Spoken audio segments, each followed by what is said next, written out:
Now joining me in studio to discuss this further, political analyst Professor Makhosi Khoza is here in studio. And of course, to you, our viewers, welcome to ANN7 Prime. You're welcome to join in the conversation on our Twitter handle at ANN7 TV. Professor, very good evening to you and welcome. Good evening. I'm sure you're following the proceedings there from the General Secretary, Gwede Mantashe, saying that all is on course for them with the branch meetings. And of course, the issue of the KwaZulu-Natal, I suppose that is one of the top issues that they would have been discussing today. He speaks of a task team that will be sent to the province to make sure that the elective conference will go ahead seamlessly, so to speak. Well, there are two things that I seem to have heard him say. One is the argument that is presented by some people within the ANC that the court did not deal with the merits. It dealt with what they call technical issues in terms of when was the conference supposed to be held, and whether the conference curated had all the members, even those who took the ANC to court, whether they were participants, and whether you could say that anybody who was supposed to be there was there.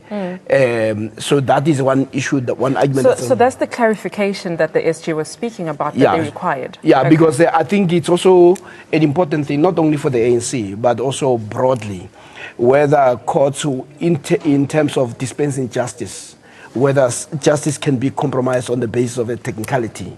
Because if it becomes a matter of technicality, you're going to end up with a problem where some people may not even be able. Sometimes you have processes in government, especially in criminal justice system, that says you should have filed on this day, you should have done this, and you find that some of our people, because they do not know those, they can end up being compromised, and the justice not being served. So it's very important to check whether technical issues can or should be allowed to suspend or undermine justice. So that is why the issue of exploring the possibility of appealing to the Supreme Court of Appeal makes sense. But as I say, it's not only good for, that clarity is not only good for the ANC, it's also good for general society. So it was essentially a lesson learned that will help the conferences, elective conferences going forward to see what needs to be done and what doesn't need to be done. I mean, KwaZulu-Natal being a very pivotal, province when it comes to politics within the ANC, I think it was important that this happened. I also want to acknowledge, just joined us in studio, Mr. Botsang Moila. Very good evening to you. Thank you for joining us. Yes, you're on your phone, but you're welcome to join in the conversation. Also, we have Oliver Dixon, who will be joining us, socio-political analyst. Oliver, I do hope that you can hear me. Your reactions with the pointers we got from the SG, the ANC NEC meeting that happened in Pretoria, Irene, today. I think quite importantly, Gwede Mantashe just gave a lot of clarity on issues that we thought were going to lead to things like the conference not happening, because there was a lot of talk about that. I think he gave clarity on that. Importantly, however, he also gave clarity on what the ANC standing is on the court ruling, which was important because a lot of members within the ANC said, no, the court case shouldn't have happened, we should deal with it internally. And Gwede welcomed the ruling, but what he also made very clear is that in the future, the first resolution should be that the ANC should be able to solve their own problems politically internally. I think that's a call to himself, however, because the only reason that thing went to court was because Gwede Mantashe refused to step in, at least not blatantly refused, but his silence on the matter for a long time came across as refusal to engage with the messiness that was going on in KZN. Him now saying that we need to deal with the issues internally politically means that he acknowledges that he needs to act much faster in the future. It's a very important topic there being raised by Oliver, saying perhaps this was a message to himself as the SG that this actually got to this point because of the leadership of the ANC, and of course Gwede Mantashe being one of those. Yeah, I think it is the three lessons to be learned, and I think we must also welcome sometimes mistakes that people make, because sometimes the lessons come through mistakes that people make. So the first one is the ANC needing to be rigorous in its processes to make sure that it doesn't undermine what people call the cause of social justice. The second thing is the willingness to find a political solution, because ultimately, once the court make decisions, you still have to go back to find a political solution. So that's one big lesson that the ANC must learn. But the other important issue is that in a constitutional democracy, this is also an affirmation that there is a platform where people feel that if their concerns are not addressed, they will need a neutral arbiter. But it does not mean that the neutral arbiters are always correct. Right.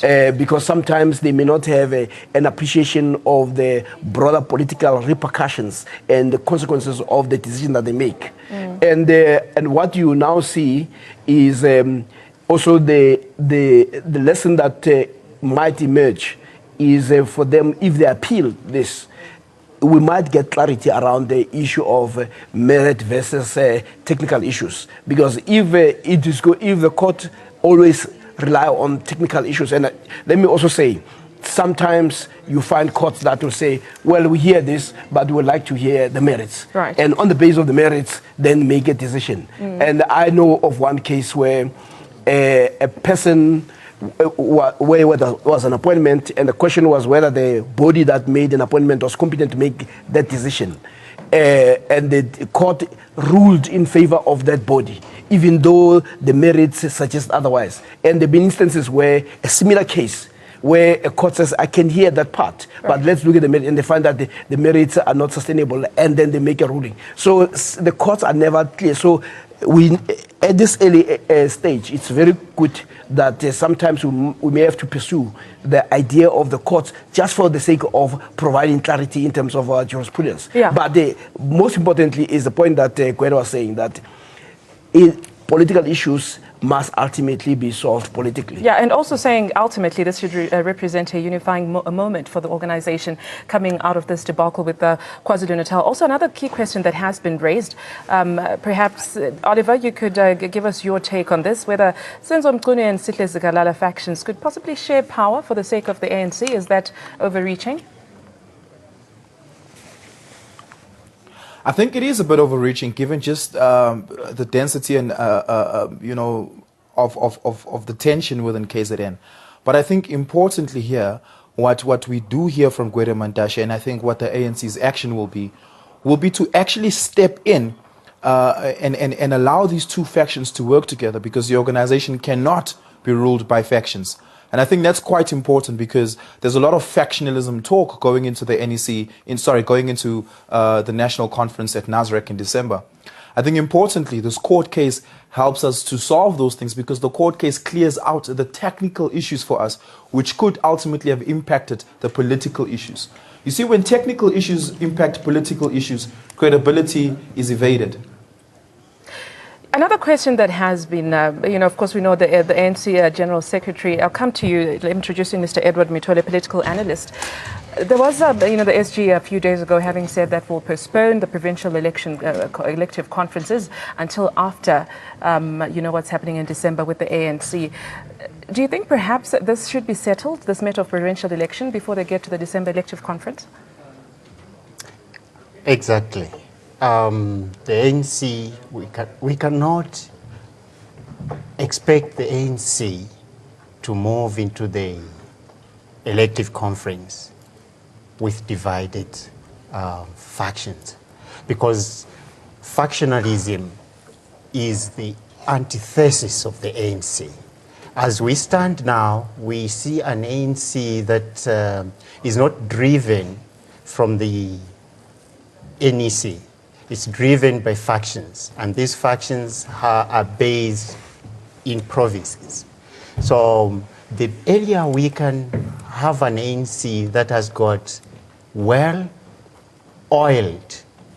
unity, because unity will be crucial as we move to December. There is no way ANC can claim to be healthy when we have factionalism. So I think the provincial elections should be settled. There must be some deliberate efforts from the NEC to ensure that the provincial committees go back to the drawing board and look at the root causes of all these problems that are cropping up now in 3 months before from the December conference. Yeah. Botsang, your views on this as the roadmap to the elective conference. Should the provincial elections be sorted out first? How important is that? Well, good evening, Audrey, fellow panelists and the viewers. You know, it is very crucial. Looking at the time frame, it's going to be a little bit difficult, especially when there's resistance from provinces. We know that last week, before the NEC announced the task team, the provincial PEC had said it is within their right to can challenge a court ruling and so forth. We should just sit down and hope and pray that they don't go through that route and they will respect the decision of the NEC to try and resolve the challenges in the province. But also it is very crucial, responding to your question, it's very crucial that the PECs are well established, they are intact as well as the branches, because we should recall that going to the elective conference, it is the branches that send delegates through provincial structures that will elect the new leadership as well as, and we should not only focus on election of a new leadership of the ruling party, we should also focus on policies that will be adopted at that conference. Now, if you are going to go with a torn-apart organization that is not well, glued up, and you will have difficulties in adopting very critical policies that may end up being national policies after the general elections come 2019. So it is very crucial that the ANC must go to its most difficult elective conference. A lot of people has compared it to the Mogogoro conference, but I think, in my view, this is the most difficult conference the ANC has ever been faced with, where there's more factions, more challenges. The organization has evolved, has grown over 100 years, and they will need to go there united, talking in one voice. There has been efforts. We saw spearheaded by the provincial premier of Mpumalanga and inviting others. The NEC has put a task team. Let's hope that the task team that has been put at hand, it will not be drawn into factional lines at KwaZulu-Natal. It will not be drawn into who's favoring who. It will look at the organization holistically and to come up with candidates. We all know that KwaZulu-Natal has the biggest delegation that is supposed to go to the elective conference. So you don't want to compromise. And you don't want to go forward with having such a crucial region. And you don't also want to go forward without them. United. Yes. Professor Siepe, do you think perhaps the SG would have looked at this differently with regards to his postponement of the elective conference within the provinces? Well, I mean, first of all, I mean, Botsang was one of the people who was brave to suggest that maybe we might not even have the national conference. But that is a bold thing to say. I'm not into the Sangoma business, but he has a far-seeing eye. But the long and short of it is that it's important for the ANC to resolve this issue in KwaZulu-Natal. But at the same time, we must also understand that as the chair or the current chair had indicated, that when it comes to the conference, it is the branches, that they are willing to consider a situation where there is less emphasis on the PEC, but there's more emphasis on making sure that the branches are able to select the people who will be delegates. So there are two elements. But to have a province that is united, that has a position, is always good for the ANC.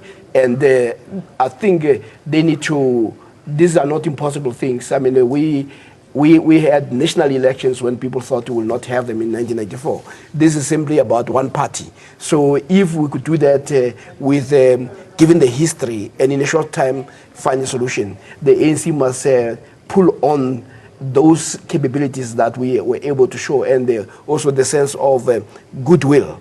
And sometimes goodwill comes because of the crisis, where people begin to realize that we actually need each other. They might actually have thought that they could run away from this level of internal contestation. Actually, they should start calling each other comrades, and they should actually start meaning it. Because at the moment, there is more emphasis on being opposed to others, and not understanding the comrade used to mean that I trust this person, that I can even trust him with my life, or with, so they need to reclaim that element. Really, a lot of questions that, we're hoping from this press up would come out, expectations of both teams, the Senzo Mchunu camp, of course, being able to accept this interim task team that the SG spoke about. Yes, sir, do you think this would be working as we go forward, Mr. Mitole? At the heart of ANC is forces playing to try to divide the ANC.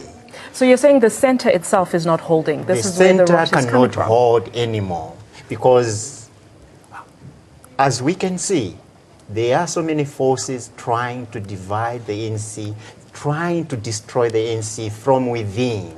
And these forces, come from white monopoly capital. We have seen already what white monopoly capital is doing, trying to buy MPs, trying to buy even councillors to try to disrupt the functioning of the ANC. And this is now getting even more vicious as we approach December conference. The ANC task team is a good initiative. We might debate about what the terms of reference will be, or what this task team intends to achieve. But at the end of the day, the task team has to begin work immediately in terms of investigating what is happening really in KZN. Yeah, and really the fear of violence. We've seen the political killings happening in KwaZulu-Natal, particularly with this issue. If it is not handled as carefully as it should be, there really could be tensions breaking out. I agree, Audrey. You know what we should as a nation be concerned about is the killing of each other for political position or political ideologies, as well as political differences. We don't have to go and destroy each other. This is even worse because in this instance, it's the children of the African National Congress. They don't have ideological differences. They don't have political differences. It's personalities or who is supposed to be in power or not. If I was in the NEC of the ANC and I would give them an advice, I've worked with a lot of conflict resolution, domestically as well as outside the country. One of the key elements in conflict resolutions is to make the parties to put their position on the table, make them own a process and be responsible. Don't impose this team that has been identified on them because one side may rebel or revolt against this team. Right. If they had the way, the NEC of the ANC should have called these two so-called factions. We should not deny that there's two groups, one that took the other to court, and you put them in one room. Do you think they should have been part of the meeting that happened today with the NEC? Not necessarily the meeting that happened today, but there should have been direct consultation with the two parties together under one roof and put them as comrades, as sons of Tambo and Mandela in one room and say, what is your issue and what is your issue? And ask them also, don't only look at the problems at the moment. There's no time to look at the problems because we know what the problem was. The courts have ruled into this. They should look at possible solutions, but you should make the parties in a conflict to bring proposals and solutions. They must bring possible proposals on the table. Then that's when the NEC comes in with the elected task team and say, task team, these are the weights and key points from both factions. Can you look into only what they've put on the table? Instead of coming with suggestions to the two factions, you take points from the two factions, you put them on the table, then the task team reduce those elements and points to can try and satisfy both parties. If they have done it that way, and they still have a chance, they can call them in. It can't be too late. Yeah, it can't be too late, yes. I want to go to our reporter who's coming to us live from Irene. ANN7 reporter Natasha Perry has been following the story the whole day with the ANC NEC meeting, and of course the presser that we just got from the SG a few minutes ago. Natasha, good evening. Thank you for joining us. The main points coming from the press briefing besides what we're already discussing, of course, in studio. Well, very good evening to you, Audrey and Here's quite a long wait for us, the media, just anticipating and waiting for, their predictions, their deliberations, their discussions out of the special NEC meeting. And, the hot and pertinent issue that we got out of here is that it's quite safe to say that the PEC and KZN has not formally been disbanded. But what we heard from the NEC is that it accepts the judgment of the Pietermaritzburg court to nullify the 2015 KZN elective conference. But we also got out of there, it was quite interesting, that they said they need to consult more. So they will consult with the senior council over the next 3 days, and possibly next week when they have their NEC, meetings throughout the week, Audrey, we will know whether, the PC will be disbanded or not. And also you raised quite pertinent, important issues when speaking to your guests about political killings. When we asked the SG, Gwede Mantashe, about political killings, he says we shouldn't actually brand it as political killings, as it would be nice to actually brand it as that. But these are actually acts of criminality. And as we've heard the police minister throughout this week saying that they have arrested some suspects. Unfortunately, one suspect had died in connection with, the shooting of the councillor Sindiso Makata, who was a former ANC Youth League member. So these are the hot and pertinent issues that actually came out, saying that the NEC does accept the Pietermaritzburg court's decision, but they will further deliberate and will further tell the media, what the outcomes will be, whether they will disband the KZN PEC or not. And this will only happen next week, Audrey, at their formal NEC. As, just to remind you and the viewers that this was only a special NEC that was held to actually deal with those topics. They didn't, the SG actually had indicated that they didn't discuss other issues outside of that, such as Makhosi Khoza actually resigning or rather quitting the ANC. Not much was actually said about that. In fact, nothing at all was actually said around those issues as well. Nothing said about, ANC NEC member Begicele saying that the NEC was actually at fault, for the current situation here in KZN. But it would quite be interesting to actually see what actually happens next week. So I think all eyes will be on the NEC meeting next week as to whether to know whether the KZN PEC will be disbanded or not. But from us here at St. George's, Audrey, that's all we have from you. Back to you in studio. Absolutely, Natasha. Thank you for giving us that update. Our reporter, Natasha Perry, coming to us outside of Irene, where we just had the ANC NEC meet and the press are there from the Secretary General, just giving us the main points. And of course, the issue of Makhosi Khoza came up there. That's the former ANC Member of Parliament who quit the party yesterday. She has hinted at the possibility of joining civil rights and anti-corruption organizations. Speaking to the media, she implied that ANC leaders of all levels of the government could swap their shiny suits for prison overalls.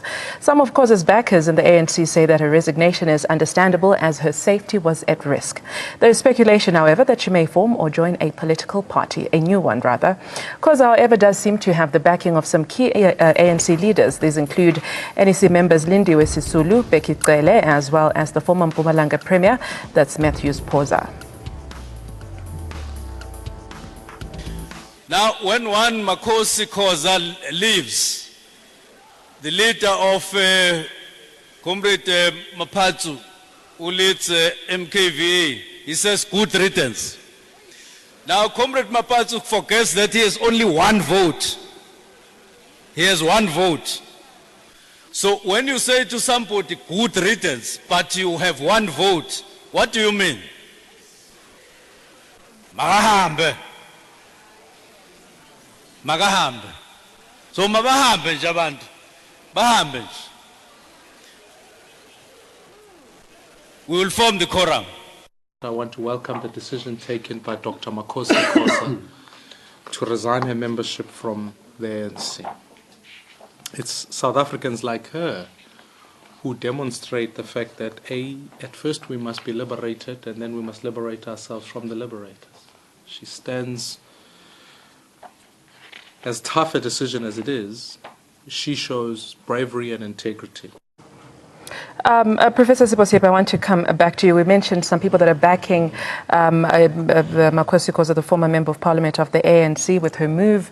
We spoke of Lindiwe Sisulu, Begicele, Matthews Khoza. Does that say anything to you? Well, I think we should not read too much into the notion of backing, because if you back somebody, then you are going to behave like that person.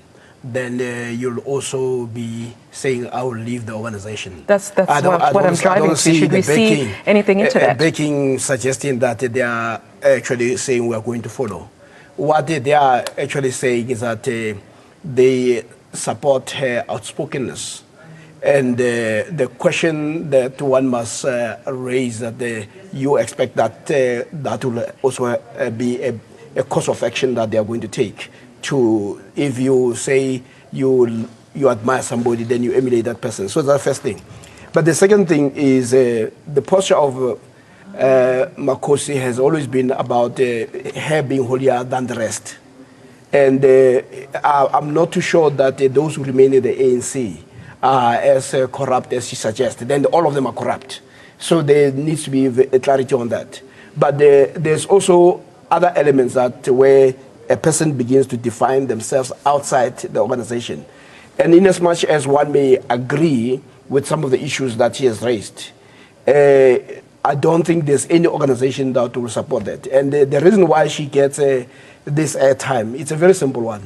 The media and those who are opposed to the ANC always cherish and support those people who create tensions within the ANC, because that leads to the weakening of the ANC. So it doesn't come as a surprise that you'll have that level of support. I mean, she has been the darling of the media in the same way that people like her in the past who were within the ANC were given the same until they left the ANC.